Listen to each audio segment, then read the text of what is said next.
Powered by the Montana Television Network. This is the 10 o'clock news on Q2, Montana's news leader. Good evening, everyone. Thanks for joining us tonight. I'm Jeanelle SLADE. And I'm Russ Riesinger. A recent string of credit card fraud across Billings now linked to 3 persons of interest on the other side of the country. Billings police say the 3 people from Florida recruited local residents to help them use stolen credit card information to withdraw cash from local ATMs. Police are also warning tonight the fraud is far from over. Lieutenant Brendan Woolley says the number of victims more than doubled overnight to 80, but by the time things are all said and done, his guess is the number will top 100. Now, Woolley says Billings has seen its fair share of scams come through, but this is the first credit card skimming scam to hit our city. Now, here's what's happening. A skimming device is attached to an ATM. Then when you use your card, the device saves your credit card information. Then the scammers are able to clone your card and use it to withdraw money from your account. Woolley says the reason the out-of-state criminals are working with local people is so the transactions are coming from a location in Billings and therefore don't cause such a red flag. But there are some things that you can do to help protect yourself. If there's an unusual device next to where your card is, you can tug on it and see if it's stuck on with like double-sided tape.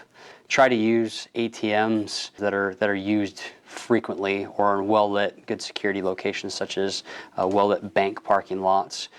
Try to avoid those ATMs that are tucked off in the back corner of a building where there's no lighting, no cameras. And Woolley says it's also important to file a police report if you have been targeted. Not only will it help them with the investigation, but could also help you when trying to work with your bank for reimbursement, as many require a police report number to move forward. A 34-year-old Red Lodge man sentenced today to life in prison without parole for killing a homeless and disabled man who lived with him. The Carbon County News reports Thomas SCHIFFERNS will spend at least the next 29 years behind bars for the murder of 63-year-old James Jimmy McGregor in February 2018. McGregor was shot in the head and body and was left in a ditch on Highway 212. Despite his situation, prosecutors say McGregor had large amounts of cash that he kept in a safe, and that money went missing the same time McGregor disappeared. SCHIFFERNS maintains the shooting was an accident. Broadwater County is asking for funding to help with the prosecution of Lloyd Barris. He's the man charged in the death of Deputy Mason Moore back in 2017. Now, in addition to Butte Silver Bowl County, Broadwater County Attorney Corey Swanson has requested $25,000 each from Granite, Anaconda, Deer Lodge, Powell, and Jefferson counties.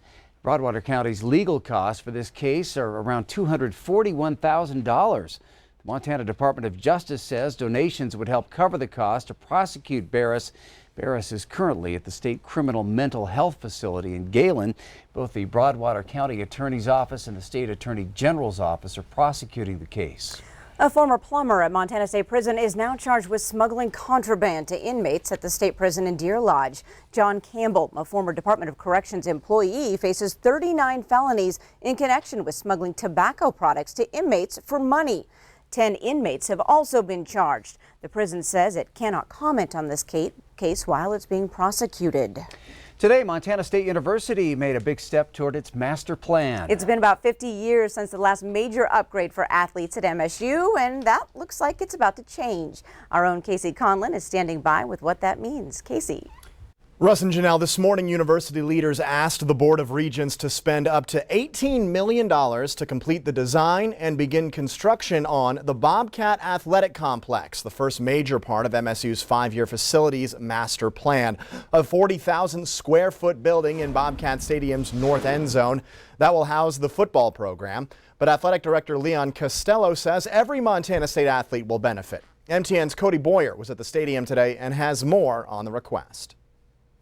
For the bang for the buck, it benefited every single student athlete and program that we had. The brick field house and the Bobcat Stadium have seen thousands of students for decades, but as MSU Director of Athletics Leon Costello can vouch for, it needs to grow. It's really the only project that we've done outside of some minor facelifts within athletics since the end zone was completed in 2010 to continue the growth that we see on campus. We need to catch up a little bit in athletics as well. And to win the race, athletes will need to exercise their brains. Our student athletes do very well in the classroom and they graduate at a high rate. Now with this space, we'll be able to focus on maybe on a little bit more details of their needs. Well, the athletic director says this process is just about in the end zone. And when it's all done, this whole northern part of the field, along with other parts of the university that will be renovated, will transform, giving athletes that want to call themselves Bobcats a place to study and, well, even more than that. We'll have a weight room in the new facility. We have a weight room still in this building. We have athletic training services in that facility. We have athletic training services here. 40,000 square feet and 2 stories of new space, not to mention 3,500 square feet more renovated across the street at the field house. You take the football program and move it over to the new area. Costello says that's space that is well needed. As of today, out of the $18 million price tag, $16.5 million of that has already been raised. We've had approximately 300 individual donors to this with about 320 donations. Costello says with help from donors, athletics can work more to get ahead, less to catch up. As people drive onto campus, onto Kagi, they're going to see this facility, and it's going to be a great way to welcome them to our campus. The university is hopeful they can raise the rest of the money by the end of the summer and begin construction in the fall to enclose the stadium fully. Costello says it'll take 14 to 16 months to finish. Russ? All right, thank you, Casey. The Warden-Bellantine Water District still has a drinking water warning in effect that it issued back in early June.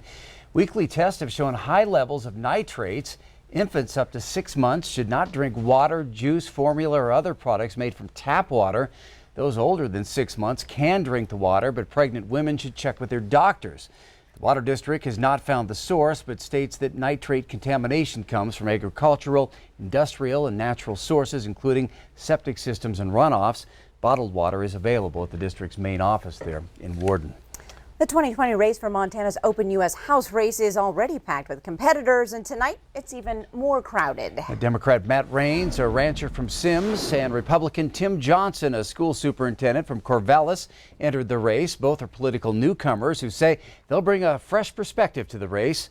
Republicans Matt Rosendale, Corey Stapleton, and Joe Dooling are already in the race. Democrats Kathleen Williams of Bozeman and State Representative Tom Winter of Missoula are also running.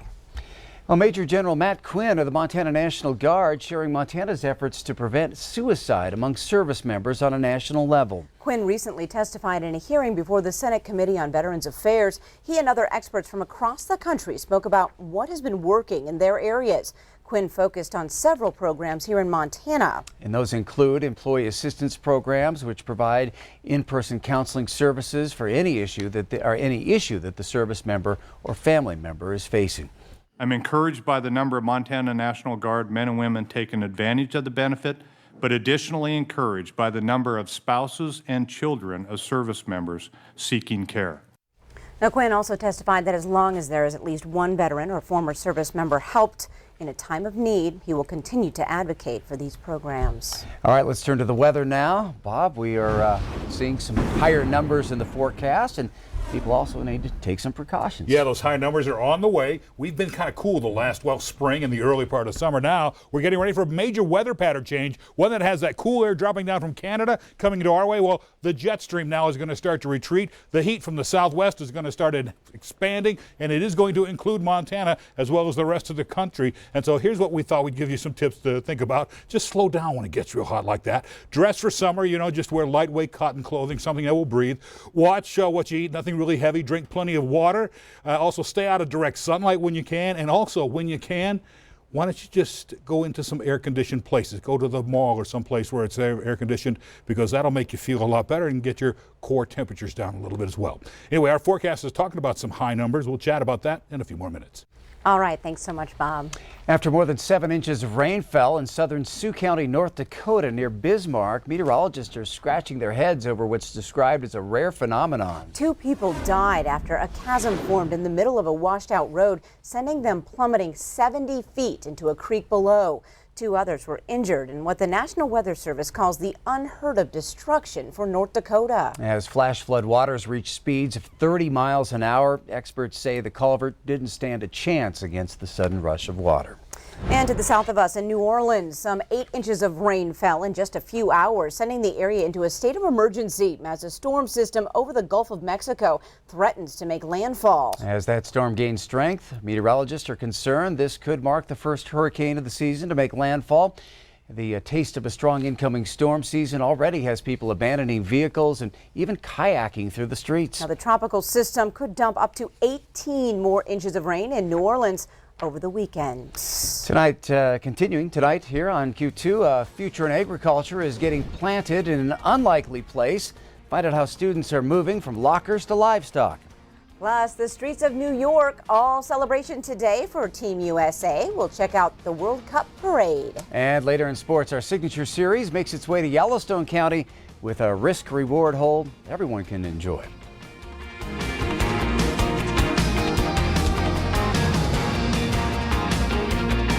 You're watching MTN News with Jeanelle SLADE and Russ Riesinger. Storm Tracker weather with Bob McGuire. And sports with Scott Breen. This is the 10 o'clock news on Q2, Montana's news leader.